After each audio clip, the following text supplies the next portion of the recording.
Sawadee krap, bonjour. Alors aujourd'hui, on va visiter le parc de Nong Pin à Nong Khai. C'est la suite des épisodes en Thaïlande. Donc normalement c'est l'épisode 4, mais après je sais pas si je vais tous les mettre dans l'ordre dans lesquels je les ai filmés ou si je ferai un mélange, on verra bien. Alors dans le parc on va essayer de trouver des espèces, voir ce qui est possible de trouver. Et puis je vous laisse découvrir la vidéo maintenant.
Juste avant de démarrer la visite du parc, je voulais vous partager ma visite de la veille. Ce petit gecko mutilé, Geiera mutilata, qui est l'une des espèces les plus courantes en Thaïlande, on peut facilement le confondre d'ailleurs avec Hemidactylus platyrus et Hemidactylus frenatus, que vous pouvez découvrir également dans mon dernier épisode.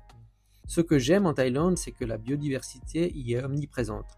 Chez nous aussi, vous me direz, oui, mais là-bas, vous avez fréquemment des geckos qui passent vous dire bonjour. Et comme je suis fan de reptiles, autant vous dire que ça me fait toujours plaisir de voir un petit gecko passer sur les plafonds. Je suspecte d'ailleurs que ce spécimen soit une femelle, pour deux raisons. La première, c'est que chez ces petits reptiles, les mâles sont beaucoup moins répandus que les femelles. Et la seconde, l'on peut deviner deux œufs à travers sa fine peau, que je vous joins en photo, ça sera plus facile à deviner. Vous voyez ces deux petits ronds blancs ? Les geckos mutilés sont des animaux capables de se reproduire par parthéogénèse, ce qui signifie que les femelles n'ont pas besoin de mâles pour s'accoupler, d'où le fait que les mâles soient moins répandus, et servent surtout à renouveler de temps à autre le code génétique. Les femelles peuvent donc se cloner elles-mêmes, et elles le font très régulièrement d'ailleurs, ce qui peut être problématique avec le temps si vous les élevez en captivité. Pour le deuxième invité qui est venu du coup avec toutes ses copines, dont ici vous observez le premier individu sur mon lavabo, afin que vous puissiez vous rendre compte de la taille minuscule de cette espèce. J'ai pu utiliser par la suite tant bien que mal mon microscope numérique pour vous présenter cette minuscule fourmi faisant 2 mm. Particularité liée à cette espèce, la colonie peut avoir plusieurs reines. C'est donc une espèce polygyne, et oui, sur cette chaîne, j'aime utiliser des mots compliqués. Ces petites fourmis opportunistes et omnivores, elles sont invasives mais ne causent pas de réel danger pour l'homme. Monomorium pharaonis, connu sous le nom de fourmi pharaon, est une petite espèce de la famille des Formicidae, comme la plupart des fourmis. Originaire probablement d'Afrique tropicale, elle s'est aujourd'hui répandue sur le monde entier, notamment dans les bâtiments chauffés et les régions tempérées. Les ouvrières mesurent 2 mm et sont de couleur jaune, brun clair, avec un abdomen plus sombre. Comme je le disais avant, elle ne présente pas de danger pour l'homme. Monomorium pharaonis est souvent considérée comme une nuisance, notamment dans les hôpitaux et les habitations, où elle peut contaminer la nourriture et propager des agents pathogènes. Comme toutes les fourmis, elle peut s'élever chez soi. Les fourmis pharaons sont relativement faciles à élever. Elles préfèrent des endroits chauds et humides avec une température idéalement de 25 à 30 degrés. Avant de partir, juste devant mon hôtel, j'ai croisé cet écureuil de Finlayson, animal dont j'ai déjà consacré un épisode d'Animal Discover si ça vous intéresse, lien naturellement en description. Individu qui vit à cet endroit car je l'ai croisé tous les matins à peu près. L'on débute enfin la vraie visite de ce parc public avec un oiseau qui est plutôt courant en Thaïlande et qui pour le coup lui aussi a déjà eu son épisode d'Animal Discover, vous le trouverez également en description. Acroditeres tristis ou le martin triste est un oiseau de la famille des Sturnidae ou Sturnidae. mesurant entre 23 à 26 cm pour un poids compris entre 82 et 143 grammes. Originaire d'Asie du Sud, il est largement répandu dans de nombreuses régions du monde en raison de son adaptabilité aux environnements urbains et ruraux. Il possède un plumage brun, une tête noire avec un bec et des pattes jaunes, ainsi qu'un cercle oculaire jaune distinctif. Opportuniste, il se nourrit d'insectes, de fruits, de graines et de déchets alimentaires. Il est également très vocal, produit de grandes variétés de sons qui peut imiter d'autres espèces. J'en ai même vu certains en cage imiter la voix humaine, dont voici d'ailleurs un extrait que je vous ai trouvé sur TikTok.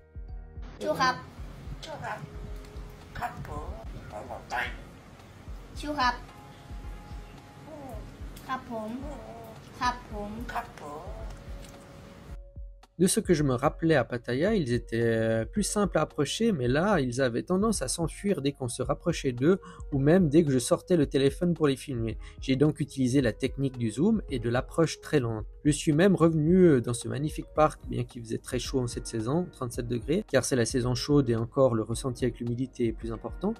Les Acroditerres tristis sont des oiseaux que je trouve personnellement assez beaux à observer. Et pour les observer facilement, ou du moins les entendre, vous pouvez simplement attendre la tombée de la nuit. Vous verrez que tous ces oiseaux se rassemblent dans les arbres et chantent bruyamment. Et le mot bruyamment est un euphémisme. Je vous laisse d'ailleurs plutôt avec cette séquence dans l'arbre tournée en fin de matinée avec un seul individu.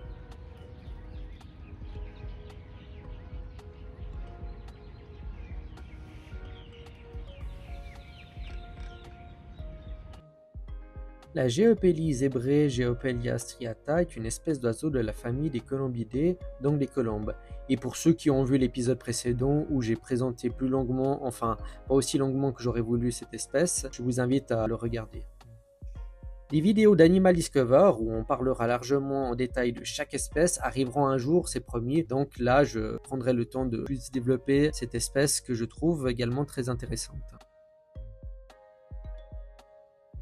Pour l'espèce suivante, on va s'intéresser à un être qui ne vit pas dans les arbres, plutôt dans les étangs. Enfin, vu la taille et plutôt le volume d'eau, on peut quasiment appeler ça des petits lacs. Bien que l'eau soit plutôt sombre, on peut apercevoir notre poisson du jour, le barbeau de Java, qui est de couleur argentée avec un corps fortement comprimé, un dos surélevé dû à son profil dorsal arqué. Sa tête est petite, son museau court et pointu, et sa bouche terminale sont plus petites que le diamètre de l'œil.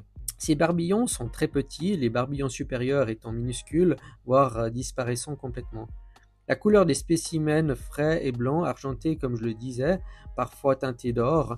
Les nageoires dorsales et caudales sont grises et gris-jaune, tandis que les nageoires anales et pelviennes sont orange et pâles, avec des extrémités rougeâtres et des nageoires pectorales sont jaune pâle. Le museau présente très peu de tubercules visibles, uniquement à la loupe. Les nageoires dorsales possèdent 4 épines et 8 rayons mous, tandis que les nageoires anales en possèdent 3 et 6 à 7. Les mâles peuvent atteindre une longueur totale de 40 cm. C'est une espèce manifeste qui a une préférence pour les eaux calmes, ce qui fait de cet endroit un paradis pour lui, l'eau n'ayant pas beaucoup de courant. En période de crue, il migre vers les forêts inondées. D'ailleurs, il y a quelques mois en arrière, le Mekong avait débordé sur une partie de la ville, ce qui est plus ou moins en train d'arriver actuellement vu que c'est la saison des pluies. Son régime alimentaire se compose de végétaux ainsi que de petits invertébrés. Ce poisson est l'une des 5 espèces d'eau douce en aquacole. Les plus importantes fermes d'aquaculture sont en Thaïlande. Poisson qui a plutôt bon goût. D'ailleurs, petit teaser, mais je vous prépare une vidéo spéciale sur tous les poissons qui finissent dans nos assiettes. Ce n'est pas une vidéo de cuisine, je vous rassure. L'aire de répartition naturelle du barbeau de Java s'étend du Vietnam, où il a été observé dans le delta du Mekong, au fleuve Dong Nai, jusqu'au bassin de Chao Phraya, qu'on peut observer à Bangkok, en passant par le bassin du Mekong. On le retrouve également à Sumatra et à Java, d'où son surnom de barbeau de Java ou barbu de Java, et ont été observés dans le bassin du fleuve Ranjang à Sarawak, à Bornéo. Une population introduite a été découverte en Malaisie péninsulaire.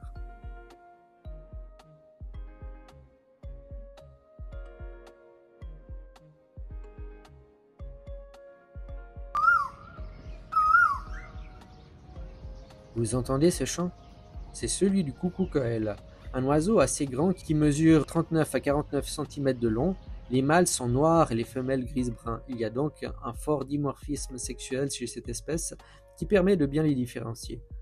Cet oiseau a un chant typique que l'on entend régulièrement en Thaïlande. Son chant est sans doute aussi célèbre que la sonnerie d'entrée des 7-Eleven.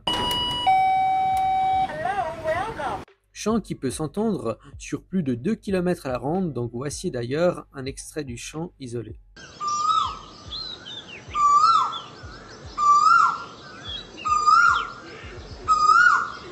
Frugivore, rare comme régime alimentaire pour un coucou, l'on compte 17 sous-espèces.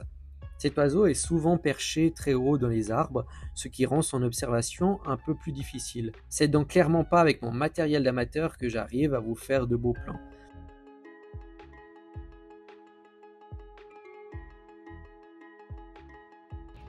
Pour la séquence suivante, je voulais simplement vous encourager à découvrir vous aussi des espèces et profiter d'endroits laissés à l'état sauvage pour y tenter des observations.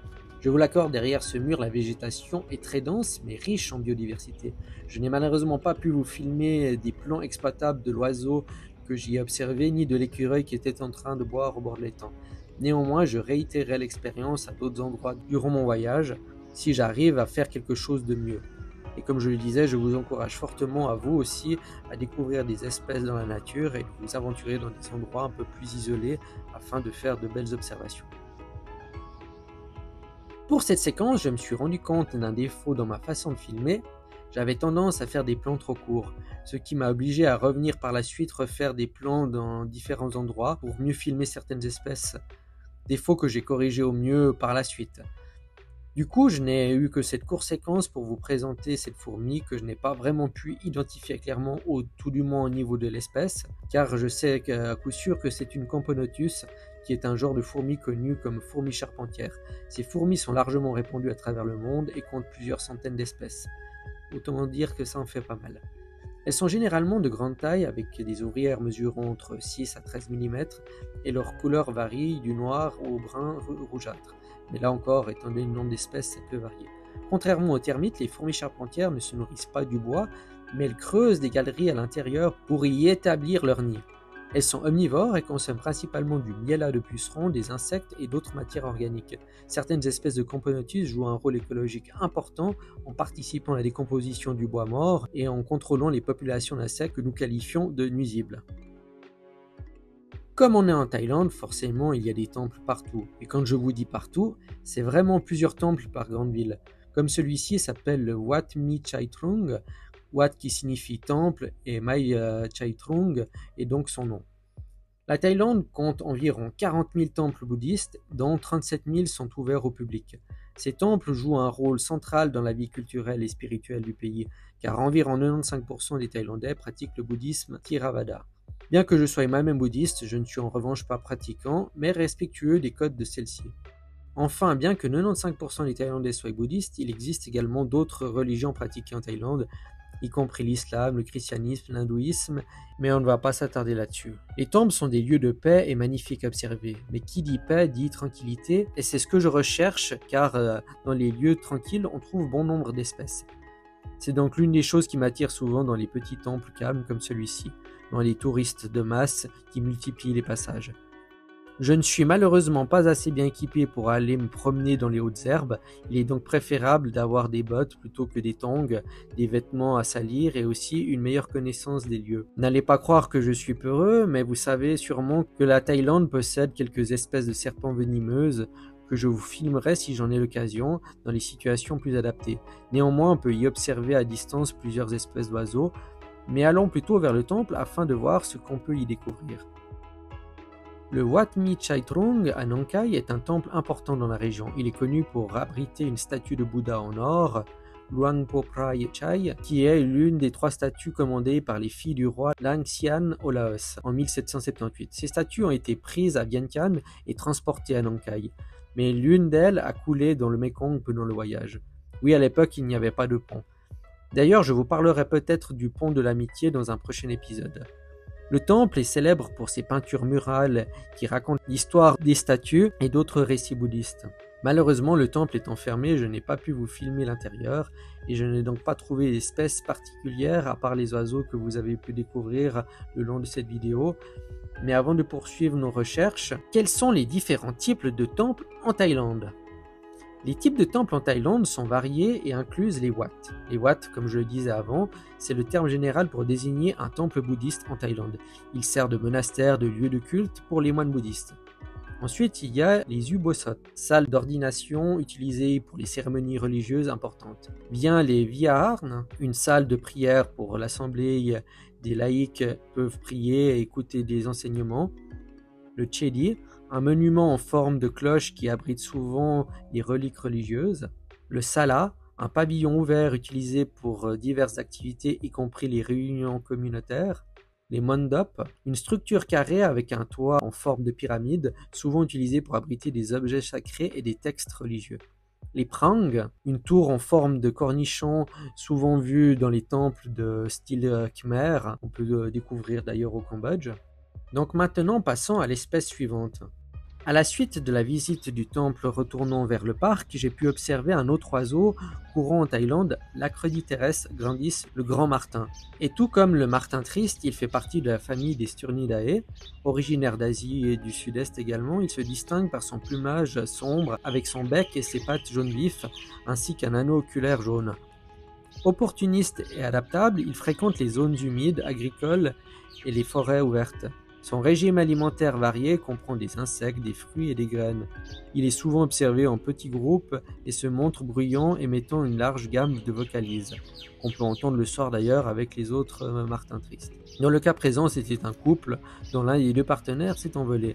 Ce qui le distingue vraiment de son cousin, ce sont les plumes d'ornement qui lui font une crête au-dessus du bec. Lui aussi, il vaut mieux approcher très lentement pour l'observer et le filmer, sinon il s'envolera avant que vous ayez eu le temps de faire quoi que ce soit. Petite séquence rapide sur les Guéridés, communément appelés punaises d'eau ou araignées d'eau, qui sont une famille d'insectes hémiptères. Ces insectes sont caractéristiques par leurs longues pattes hydrophobes qui leur permettent de marcher sur l'eau grâce à la tension superficielle. On les trouve principalement à la surface des eaux calmes comme les étangs, les rivières lentes, les mares qu'on peut observer chez nous. Ce sont des prédateurs opportunistes qui se nourrissent d'insectes tombés à la surface de l'eau, qui détectent grâce aux vibrations et qu'ici encore je n'ai pas pu vous faire de plan extraordinaire non plus. Et voilà, maintenant cet épisode touche à sa fin et quand j'ai fait le montage, je me suis rendu compte que dans ce parc j'avais tourné pas mal de séquences, surtout que j'ai dû y retourner pour faire des compléments de séquences. Et puis comme j'ai vu que l'épisode faisait 45 minutes, en tout cas qu'avec les séquences, donc sans la parole par-dessus, je me suis dit que j'allais découper cet épisode en deux parties. Donc forcément dans l'autre épisode vous verrez la séquence que j'avais tournée, que j'avais prévue en fin de vidéo, du coup dans la deuxième partie. Et pour cette partie ici, j'ai décidé de conclure maintenant que je suis de retour en Suisse. Et puis j'espère que vous aimez cette série. C'est une série vraiment qui me tenait à cœur de faire. Bon, j'ai prévu 15 épisodes, mais du coup il y en aura un de plus. Et peut-être que par la suite je devrais allonger et puis qu'il y en aura plutôt 17 ou 18, je ne sais pas. En tout cas, j'ai eu beaucoup de plaisir à tourner toutes ces séquences, à découvrir tous ces animaux. C'est vraiment quelque chose d'agréable à faire. C'est vraiment une activité que je vous recommande, comme je vous le disais, dans la partie derrière le mur, de sortir, de découvrir un peu la nature, d'évacuer le stress un peu de notre société actuelle. Et puis voilà, si tu as aimé cet épisode, forcément, je t'encourage à la liker, c'est le plus important. Après, tu peux toujours me dire ce que tu en penses dans les commentaires, quelle espèce tu as découverte si tu en as découvert une. Après, je t'encourage aussi, si tu connais des gens à qui il pourrait plaire ce contenu, à le partager et surtout à t'abonner. C'est ça qui aidera énormément la chaîne en activant la petite notification. Et moi, je te dis à très bientôt pour le deuxième épisode. Ciao!